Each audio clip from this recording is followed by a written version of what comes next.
What's going on, Hokie Nation? Welcome into this edition of the Triumph Spotlight. It is back after a few months off. We're coming back with all of your favorite athletes. And our guest today is Aeneas Peebles, a grad student out of Raleigh, North Carolina. This Duke transfer has been a game changer on Virginia Tech's defensive line. The 2023 All-ACC first teamer joins us next on this edition of the Triumph Spotlight.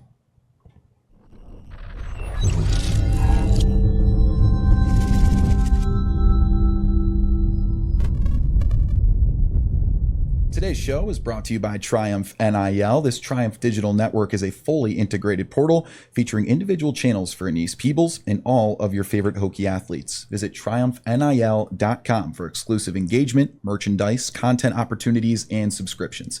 I'm your host, Kyle Marshak. Chris Coleman on set with us, and of course, our guest today, Aeneas Peebles. Thanks for joining us. Yes, sir. No problem. Well, we're in full season form, coming off that big win against Boston College. 3 turnovers. The defense looked sharp. Got to be good carrying that momentum over to Georgia Tech, huh? No doubt about it. I mean, it was a great game. You know, it was good. Football is always fun when you're winning, so that's just what we try to do. What do you have to do, like, at the end of the third quarter when it looks like Boston College is coming back, the quarter break, as a team leader? What do you say to your teammates to try to keep them calm and go into that fourth quarter? Yeah, we just reminded ourselves, and I just try to speak to the team and, a bunch of leaders on the team. We just all try to bring it up together and just remind ourselves that this is something we've been through before, that we didn't expect it to be a straightforward 90-point blowout anyway. This is the things we prepare for in practice on Wednesdays, on Tuesdays, so that we're not worried when situations get like this. We just got to revert back to what we know. Yeah, you kind of got thrust into this leadership position, too, on the team, considering your experience, even though it's your first year in Blacksburg. A lot of high praise coming into the season, top 25 ACC player to watch out for. What's it like being thrust in that leadership role? I mean, it's good and bad. It's bad whether it's bad if I don't come in and do what I should do or what I know I could do if I don't meet those expectations. But it's also great because it puts expectations on me and shows me a standard that I know I have to reach.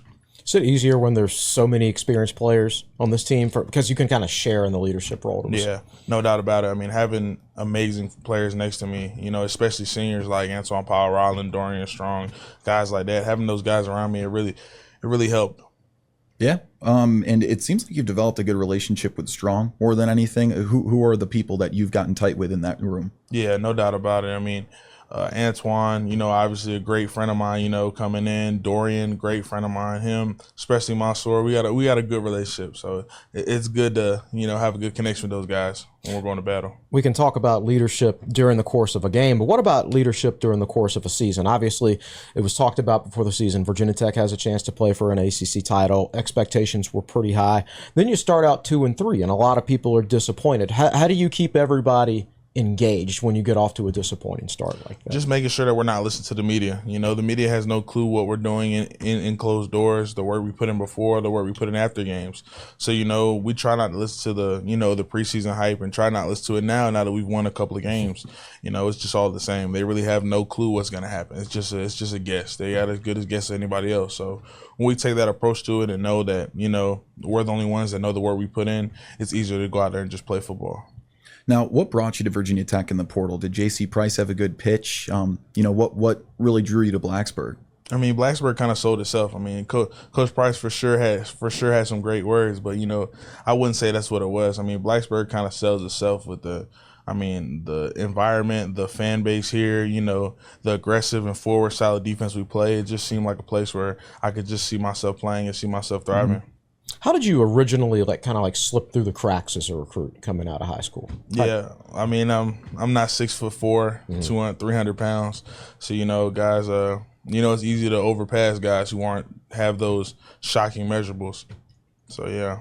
Yeah, 6'1", 290. I mean, you're a big dude, right? But with your expertise at the position, you really grew, obviously, last year as a 2023 first teamer. How did your time at Duke shape you into the player that you are for Virginia Tech now? I mean, it was great. I had a great system around me. I had constantly had NFL draft pick defensive linemen in front of me at all times. It almost felt like, so it was good to see those kind of guys, like coming in as a young freshman and sophomore, watching guys like Chris Rump and Vader Dumakeji, who play for the Chargers and the Cardinals now, and then going on to my 2023 year, watching Dwayne Carter, who was a draft pick for the Bills, just always having those kind of role models and seeing what it takes to get to the next level. It just felt like a something that I'm used to seeing. So I know the standard I had to reach. Was the scheme fit when you came to Virginia Tech? Was it similar enough to Duke that you were kind of able to hit the ground running? I mean, I wouldn't say it was similar to Duke. I mean, it's definitely different. I mean, they're two different defenses. And this is part of the reason why I wanted to come here, because they're two different defenses. So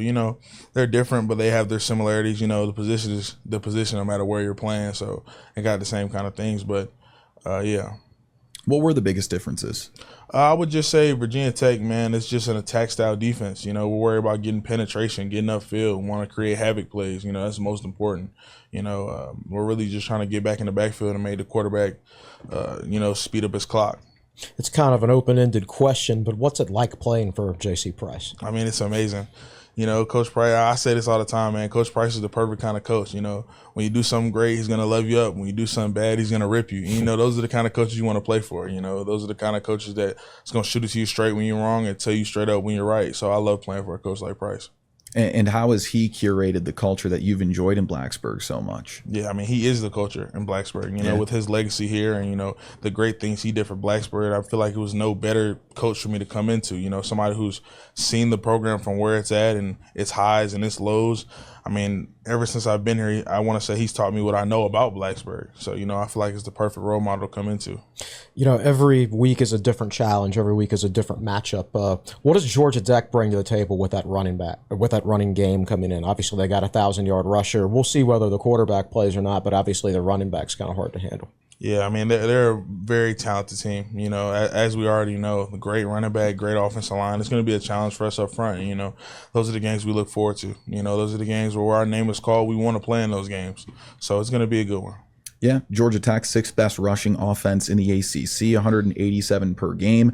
Jamal Haynes, 8th in the ACC in rushing yards. When you look at his tape, what do you see? I mean, he's a great running back. There's a great running back combined with a great run scheme and a good offensive line. Those are the games that we live for.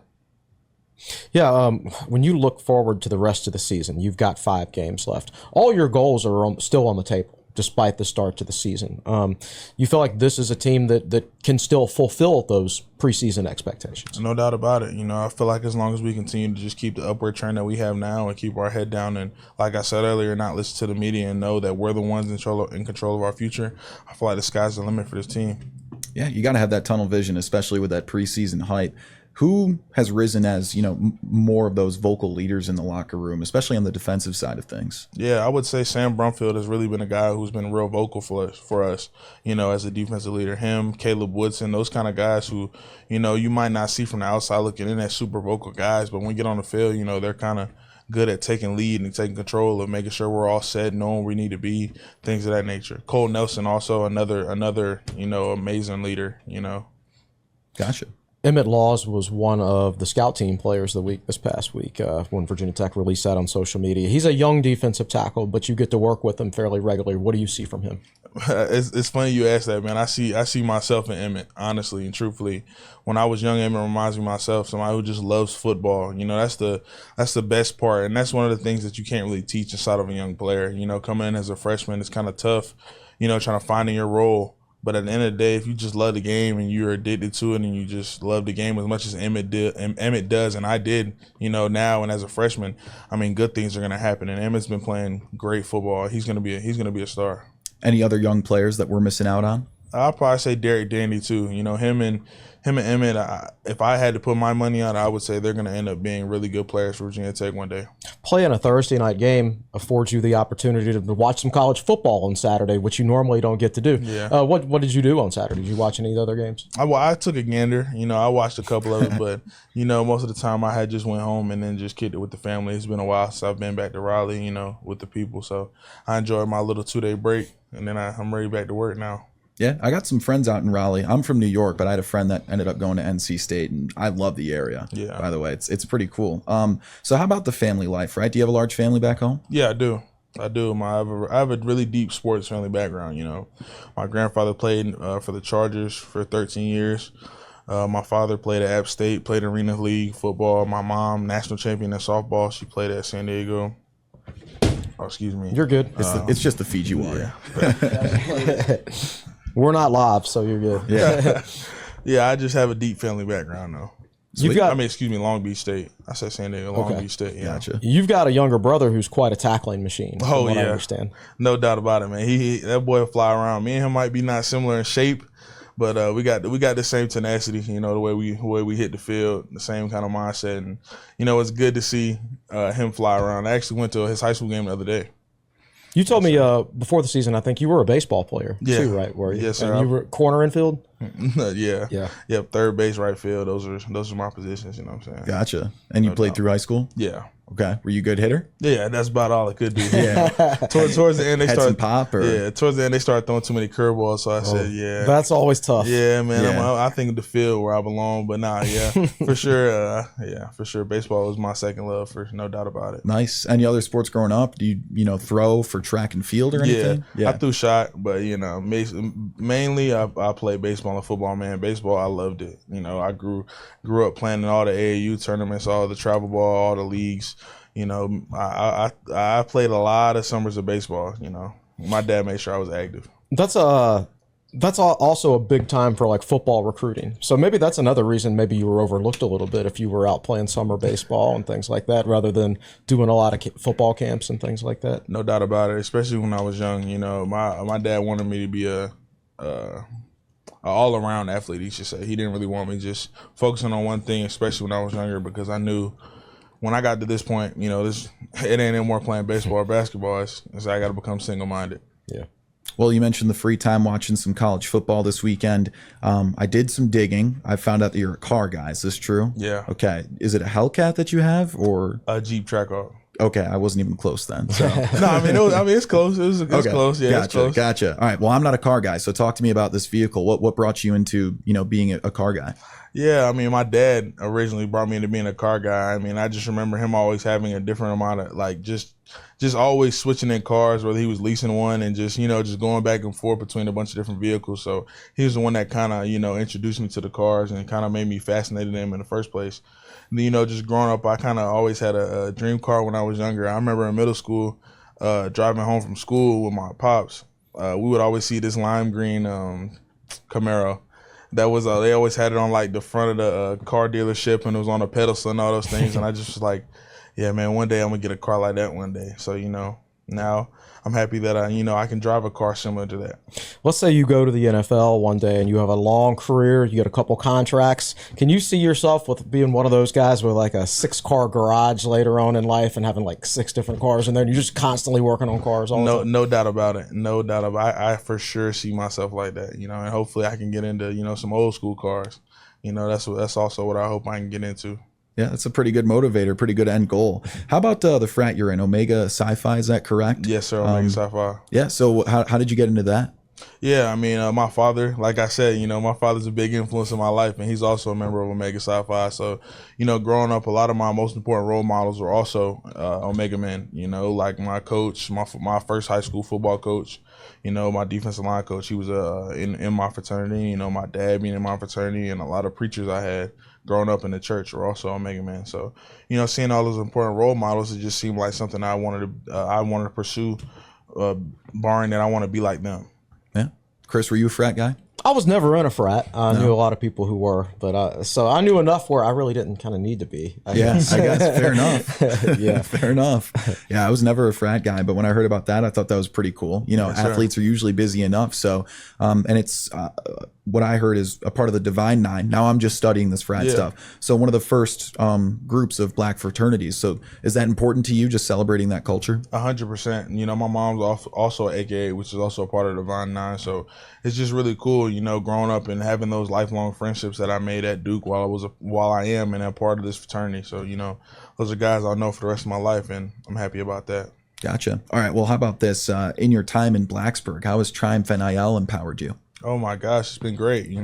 All these opportunities that we've had, like right now, me getting to sit here and talk with you, and doing different commercials for different businesses. I mean, it's definitely a unique experience. I've never been a part of anything like this. I was happy. I'm blessed enough to be on the back end of this whole NIL thing. Obviously it's my last year, and I'm thankful for that, and I'm happy I spent it here in Blacksburg. But I'm exceptionally happy that I'm spending it with Triumph NIL. Sweet. And last thing I had, and Chris, tap in if you're a fashion guy too. I heard you're a fashion enthusiast. Yes. So if you could fix Chris and I's drip right now, what would you have to say? If I could fix you guys' drip right now, That's a We're going to be here for a long time. Chris has got the usual T-shirt and jeans going I know. on. I'm very simple. Yeah, I mean, I will say this, man. Everybody's drip is individual. You know, there's not a cookie cutter style of drip. true. You know, everybody's drip is different. So I will say, man, there's not much fixing I can do, but it's just more about figuring out what you like wearing yourself. He tiptoed around that one pretty well. yeah, that was good. That was media trained right there. Appreciate it. Well, I appreciate you, Aeneas. Georgia Tech coming up, a noon kickoff on Saturday. Got to be excited to get back in lane after that Thursday game, huh? No doubt about it. I can't wait to play. Yep, it'll be a big one. Hopefully collect another win. You guys look poised to do so after that defensive performance. So thank you for being on set with us. Thank you. All right, for Chris Coleman and our producer behind the scenes, Nick Brown, and of course, Aeneas Peebles on set, I'm Kyle Marshak, and we'll see you guys next time for another edition of the Triumph Spotlight.